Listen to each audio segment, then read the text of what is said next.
One of the things that I found to be the most frustrating whenever I was a sales professional was whenever I would connect with a customer, build relationship, earn their trust, solve their problem, and have a solution ready to go that they bought into and wanted to buy from me.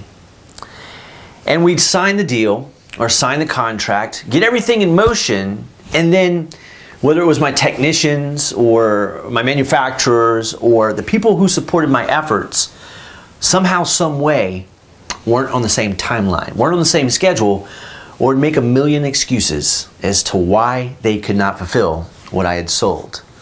Now, I don't know what industry you're in, but if you've ever felt that pain, you know it can be the most aggravating thing because you've worked so hard to build trust and relationship with your customer, and just to have it all fall apart and be eroded because the people responsible for fulfilling the order that you sold are not on your timeline. They don't have the same level of passion and conviction or even commitment or perhaps even work ethic. I've been across industries and I've seen it time and time again.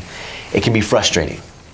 So how do we mitigate those disasters that can come as a result of that? Do we have any control over it whatsoever?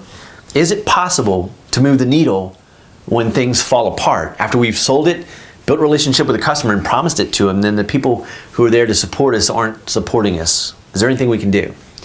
And the answer is yes. And in this video, I want to share exactly what I've been able to do consistently and help others do to make sure that whenever things like that come up, they're able to influence it and move it forward so that it doesn't ruin relationship or break trust with the customer.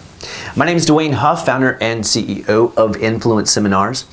And in this video, I want to focus on your role as a sales professional or an entrepreneur, your role as a leader, your leadership ability. Now wait a minute, Dwayne, leadership, what does that have to do with sales? Well, I would have felt the same way until I had a conversation with one of my mentors, Dr. John Maxwell. He's known for saying that everything rises and falls on leadership. And over the years, I've come to understand that as an entrepreneur, and back in the day when I was a sales professional, that was no different. Everything I did came down to, especially in the situation we're talking about, my ability to lead and influence other people. So if you haven't heard me say this before, let me back up just for a second. If Dr. John Maxwell said that everything rises and falls on leadership, he's also known for saying that leadership is influence. Nothing more, nothing less. And in the context of sales, more specifically dealing with the manufacturers or the people within our company that are there to support and fulfill the orders that we sell, influence is everything. And Dr. Maxwell went on to say that influence is adding value to the lives of people. But he also told me that in order to add value to the lives of people, we have to understand what they value. And how do we do that? We set our agenda aside, we eke out some time, or we make some time to invest in the people that support us, just like we do in our customers. So here's what that looks like. So let's say you have some departments that are not on the same page, that are not really supporting you, that are dropping the ball, that aren't working as hard as you need them to, that aren't getting the orders delivered or put together on time, and it's causing you headache and frustration, maybe even costing you some sales. Here's what I'm going to invite you to do. Realize that your internal customers, the people who are supporting you, are just as important as the people that you're selling to. And when you start with that foundation, you understand that it's just as important to invest in those relationships. Here's why. There's no such thing as a lazy connector. That is something that Dr. Maxwell really shared with me that resonated with me, and I just had to sit there and marinate on that. There's no such thing as a lazy connector. And what it told me is that I had to go and make special time to invest in the people who were there to support me, who created the products or who fulfilled the orders that I was out selling. And so what I did is I would spend time in relationship, connecting with them, getting to know them, understanding what they value, what they needed and what they wanted and what they expected from their professional situation. And then if there was something that came up that they valued, that they loved, that they were passionate about, that they wanted to talk about, I would listen.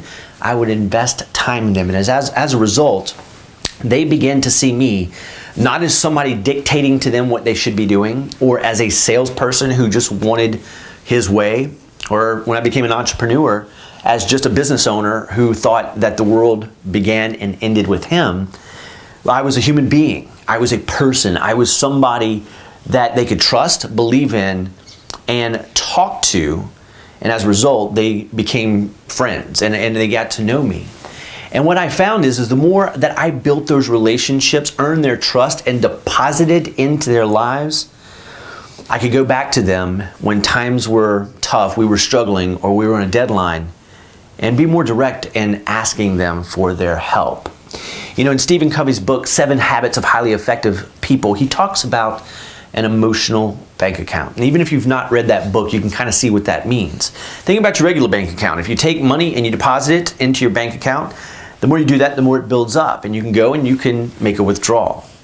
But if your bank account is empty, or if it's overdrawn and you continue to try to pull money out of it, what's going to happen? Yeah, so the thing is the same is true with people, especially the people who are there to support us, who do the grunt work, who put in the time, the effort, who have multiple priorities because there's multiple people demanding their attention, their time, and their effort. When we can stand apart, take the time to invest in them, learn about them, connect with them, see them as human beings so that they see us as human beings, and build relationship first and proactively, then in times when we struggle, or times when deadlines happen, or times when we really need something, we can walk to them and go to them in confidence. And we can have a difficult conversation with them if we need to, because they know our heart, they know where we are, and they know us as a human being. And the context, the facial expressions, the body language, and the voice that comes forth, they understand and they see us more deeply so that we don't offend them, we don't push them, we don't alienate them, and we can work together better as a team.